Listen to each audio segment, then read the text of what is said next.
Donc la première question, c'est présentez-vous. Vas-y. Non, je suis mal assis.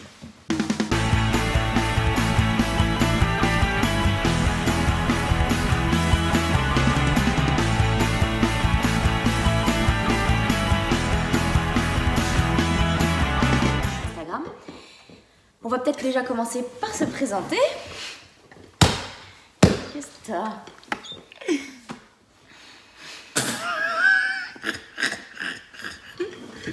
Me fais pas rire. Donc bonjour, on a des... Mais qu'est-ce que t'as ? Donc bonjour à tous, on a décidé de répondre à quelques questions aujourd'hui que vous nous avez posées sur notre Instagram. Je te vois. Volt. Est-ce que tu peux faire moins de bruit, chouchou ? Oui, voilà, couche-toi. Bonjour à tous, donc on a décidé aujourd'hui de prendre la parole. Jusqu'à présent, vous répondez sur le Instagram par écrit, mais beaucoup nous ont demandé les vidéos, donc on s'est enfin décidé à le faire. On va reprendre du coup quelques questions que vous nous avez posées plus ou moins en quantité, on va dire. On a dû faire un tri et on a choisi les questions de présentation. La première question, donc tout simplement, on va commencer déjà par se présenter. Donc là, vous avez Volt, le chien qui n'en fait qu'à sa tête et qui ne respecte pas les temps de parole de chacun, comme vous pouvez le voir. Sinon, moi, c'est Lexi, j'ai 27 ans. Actuellement, je suis en CDI à Disney où j'ai la chance d'encadrer des équipes et je suis également en licence à distance d'anthropologie à l'université de Toulouse. Bonjour, moi c'est Sullivan, j'ai 26 ans. Et oui, j'ai un an de moins que Lexi. Ça fait très mal. Et je suis actuellement à un poste de responsable de service. Quoi? Tu savais pas que j'allais dire ça? Non, je m'en doutais pas. Non, Vas-y. Et mon projet... Non, on n'est pas là-dessus. Non, on n'est pas dans ta question d'après. Ça va être Pas très grave, dur. vas-y, enchaîne. Ça va être très dur. Et puis, en parallèle de ça, c'est moi, du coup, qui gère le site web que vous êtes actuellement en train de visiter. Voilà. Sinon, oui, effectivement, il a un peu spoilé la question suivante. Quel est notre projet ? Il n'y en a pas vraiment, en fait. Il y a beaucoup de gens, quand on regarde sur des blogs et tout, ils savent exactement où ils vont et pourquoi ils le font. Nous, simplement, l'idée, c'est de vivre. Voilà, de passer du bon temps, de voir comment c'est si on se débrouille en vivant autrement. Sans avoir notre petit confort, notre maison et notre CDI. Bien sûr, on a une envie de voyager du coup qui nous a poussé à se dire voilà qu'est-ce qu'on va faire et comment on va le faire. Donc on a décidé que le 23 avril 2019, nous partirons à bord de notre Lexivan, donc notre camping-car, voir l'Europe. Alors à quel rythme, on ne sait pas. On va voir. Voilà, quel pays, on ne sait pas non plus. Ça sera au feeling. Voilà. Alors j'anticipe sur votre question, vous allez nous demander, mais pourquoi le 23 avril en particulier ? En fait, le 23 avril 2018, on est parti avec toute une bande d'amis en Thaïlande. Et à un moment, il faut bien choisir une date. Donc même si on est les rois du hasard et on ne sait pas trop pourquoi on fait ça, on dit pourquoi pas se dire à la date de départ en Thaïlande, dans un an, on part en tour d'Europe. C'est symbolique en fait, tout simplement. Il n'y a pas plus de logique que ça derrière. Surtout que je crois que ça tombe en plein jour de la semaine ou quelque chose comme ça. Oui, bref. On n'a pas fait attention. On n'a pas fait attention à ça. On n'a pas poussé la réflexion aussi loin. On s'est juste dit, il nous faut une date, on choisit une date. Et voilà, du coup, quand on est parti en Thaïlande, c'était un peu l'excitation de se dire, dans un an, comme maintenant, on partira sur notre tour d'Europe. Pourquoi en camping-car ? La raison principale, c'est la bestiole que vous avez vue là, vous savez, le truc à quatre pattes qui s'est promené et qui a essayé de nous couper la parole tout à l'heure pour faire son intéressant, qui est actuellement en train de faire sa toilette. C'est vrai que quand on a imaginé le projet, on s'est dit on va partir, on va voyager, c'est cool, mais qu'est-ce qu'on fait de Volt ? Voilà. Du truc. Il était bien sûr hors de question qu'on l'abandonne, fallait qu'il participe avec nous à ce projet, mais du coup on s'est renseigné auprès de notre vétérinaire, c'est la première chose qu'on a demandé. Comment un chien pouvait vivre le fait de partir comme ça, de ne plus avoir sa maison. Voilà. Bon, le vétérinaire nous a très très vite rassurés en nous disant qu'un chien sa maison, contrairement à un chat, c'est vraiment ses propriétaires et qu'à partir du moment où il a son petit cocon et son petit endroit où se coucher tous les soirs, où il se sent en sécurité, tout ira bien pour lui. Voilà. Donc, accessoirement, il adore le camping-car. Oui, c'est vrai, il adore le camping-car. C'est vrai qu'on a même du mal à lui en faire sortir. Hein. Quand on garde le camping-car à un endroit où il peut être en liberté, je pense notamment dans la cour de chez mes parents, on a beau être nous dans la maison, il a beau pouvoir rentrer dans la maison, il décide de rester dans le camping-car. Voilà. Êtes-vous déjà parti en camping-car avant? Je vais peut-être te laisser un peu parler, sinon on va dire que je monopolise c'est bien, moi je suis là. Oui, on est déjà parti en camping-car. Alors depuis que nous avons fait l'achat de notre Lexivan, on est déjà parti. On a eu nos fameuses 3 semaines de vacances en commun là, sur septembre. Et du coup, on a testé le camping-car pendant 3 semaines. En se baladant, on n'est pas parti bien loin, on a fait une bonne partie de la France, mais c'était aussi pour mettre Volt à l'essai sur 3 semaines, même nous mettre à l'essai également, parce que on se dit qu'on part théoriquement sur une durée de 1 an en tour d'Europe, mais on ne sait pas au final si au bout d'1 mois ou de 2 ou peut-être un peu plus, on va pas craquer. On va pas craquer quoi. Donc ces 3 semaines nous ont encore donné plus envie de partir. Et de vivre cette aventure. Donc ça a été vraiment très très positif. Comment ça s'est passé pour Volt?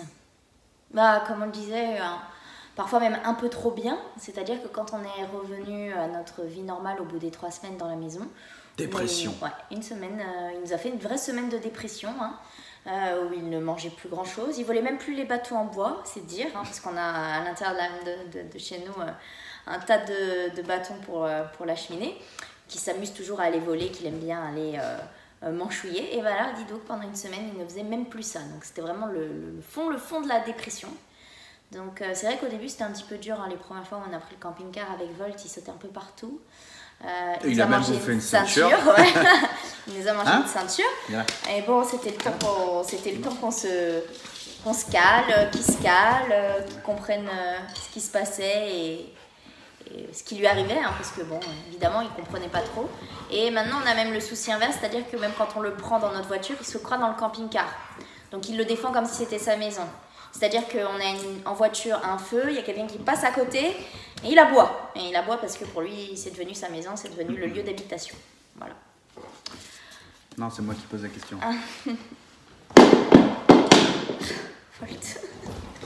Des difficultés rencontrées.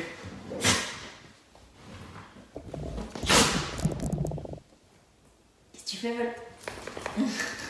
Oui, t'as vu qu'il y avait la caméra, je t'ai calmé. Bon, les difficultés rencontrées, oui. Est-ce qu'on a rencontré des difficultés?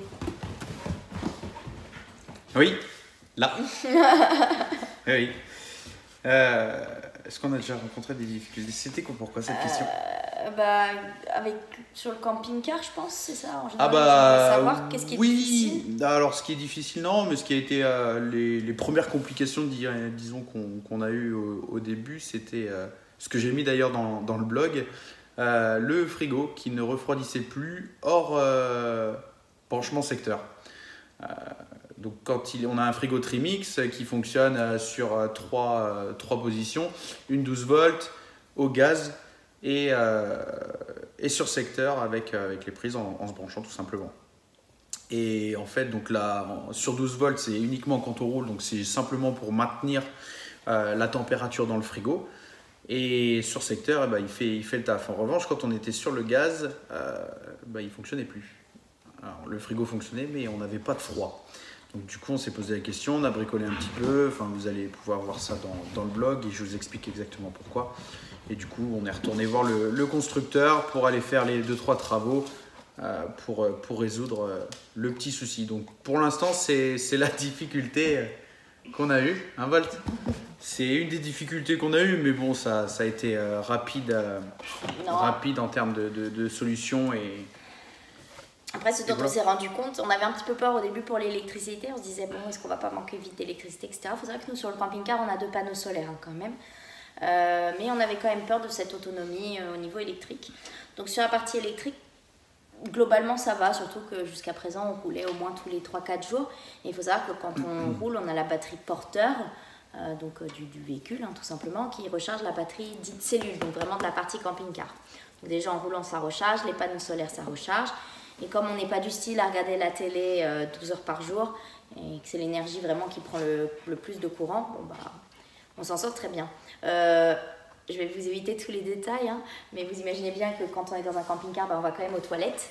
Et on a dedans ce qu'on appelle la cassette, hein, qui permet de récupérer tout le popo qu'on peut faire au niveau des toilettes. Et ça se remplit très vite en fait. C'est là qu'on se rend compte à quel point on est actif, hein, pour remplir cette maudite cassette. Il y a des endroits pour les vider. Donc on a une super application dont je vous parlerai ultérieurement qui nous permet de trouver rapidement voilà, un endroit où on peut vider gratuitement cette dite cassette. Mais il faut le faire quoi, en fait. Donc tous les 2-3 jours, quand on voit la lumière qui commence à s'allumer, on se dit ah, on va devoir trouver l'endroit, c'est chiant, etc. C'est pas toi qui vas le faire quoi. Ah non, c'est pas moi qui vais le faire. Ouais, chacun ses tâches. Mais c'est vrai que on est obligé de se déplacer. Si on avait trouvé un spot qui était sympa, etc., il y a toujours le risque quand on parte qu'on revienne et que quelqu'un ait pris l'emplacement. Mais voilà, je crois que c'est peut-être le plus contraignant. Après, évidemment, il y a toute la partie de l'eau propre. Il faut savoir qu'on n'a qu'un réservoir de 100 litres. Donc quand on sait qu'une douche, je crois que c'est une trentaine ou une quarantaine de litres, donc c'est pour vous donner un ordre d'idée, c'est sûr qu'on ne prend pas des douches de 10 minutes tous les jours quand on est en camping-car. Ou quand on fait la vaisselle, on fait très attention. Enfin, voilà. On devient écolo en fait, hein. On commence à se rendre compte que l'eau est une denrée rare quand on est limité. Complètement. Donc c'est vraiment les deux choses. Alors je ne dirais pas que c'est des difficultés parce qu'à partir du moment où on en a pris conscience, on y fait attention. Mais c'est les deux principaux points noirs. Deux principaux points noirs. Les deux principaux points noirs comme je vois pas d'autre chose. Non, puis concernant l'eau, de toute façon, on a pu voir des vidéos, comme nous on fait, on va pouvoir donner des astuces. C'est comme on est allé voir, certains nous ont d'ores et déjà donné des astuces. Donc pour l'eau, voilà, on a quelques astuces en réserve. Donc on vous en parlera aussi au fur et à mesure pour diffuser ce genre de choses au plus grand nombre. Donc voilà, non, ce ne sont pas de grosses difficultés. On vous parlera de grosses difficultés, c'est si jamais à un moment donné, bien qu'on ait fait nos tests d'étanchéité, si on a le camping-car qui fuit ou s'il y a un accident ou si voilà, on est en panne et que la panne est terrible et très difficile à résoudre. Là, oui, pour moi, ce sont des grosses difficultés, mais sinon, ce sont des choses de la vie qui peuvent arriver, quoi. Donc, faut se préparer, tout simplement. Qu'est-ce qui vous plaît dans ce mode de vie ? La liberté, ouais. C'est évident. La liberté, le fait de savoir où... Et de ne pas savoir où est-ce qu'on va au final, hein, parce que... De savoir qu'on ne sait pas où on va. Voilà, c'est exactement ça. Surtout que, comme moi, je conduis le camping-car, c'est Lexi qui s'occupe de la trajectoire du GPS. Moi, je l'ai devant moi, le GPS, mais au final, dans les 3/4 du temps, je ne sais pas où on va. Donc, c'est complètement la surprise pour moi. Et c'est ce plaisir-là que j'ai à conduire le camping-car, quoi. Ouais, on va au gré de nos envies. En fait, c'est un tout autre mode de vie. Imaginez, même sans parler de tout quitter, voilà, même juste avoir le plaisir d'avoir son camping-car pour des week-ends ou des vacances. Alors, quand on va en week-end quelque part, on voit l'hôtel, on le situe un petit peu, on regarde où c'est, on sait qu'on prend le train à telle heure, etc. etc. Là, je pensais à l'autre jour où mes parents ont aussi un camping-car et on a voulu partir. On prévoyait normalement de partir le lendemain matin à 8h. Et le soir même, en fait, vers 18h30, on s'est dit, mais pourquoi on part pas ce soir? En fait, ça nous ferait gagner une journée sur place. Et voilà. Et on ne le regrette pas. Non, et on ne l'aura pas regretté. Mais sur un coup de tête, on a pu partir comme ça en se disant, allez, on y va, on part que maintenant finalement, plutôt que d'attendre le lendemain matin. Donc c'est vraiment une liberté de ce côté-là. Il y a, comme disait Sully, effectivement, le côté où, même si moi je sais où on va sur des coordonnées GPS, on ne sait jamais où on va réellement atterrir. Parce que contrairement à des hôtels où il y a vraiment des photos de l'hôtel, etc., là, on a des descriptions par-ci, par-là, on a des échanges avec des camping-caristes qui nous disent « Ah, c'est sympa, le coin là-bas et tout ». Mais ça reste une découverte absolue et totale. Voilà. Oui. Puis si ça ne nous plaît pas sur le coup, on change, on va voir ailleurs. Alors qu'un hôtel où on... Tu fais exprès, Volt. Il est malin. Mais oui, ou alors qu'un hôtel, c'est un petit peu plus compliqué, surtout quand on a déjà payé la chambre. Oui. Là, on se dit, on va essayer de changer. Là, on peut bouger, on peut aller où on veut, quand on veut.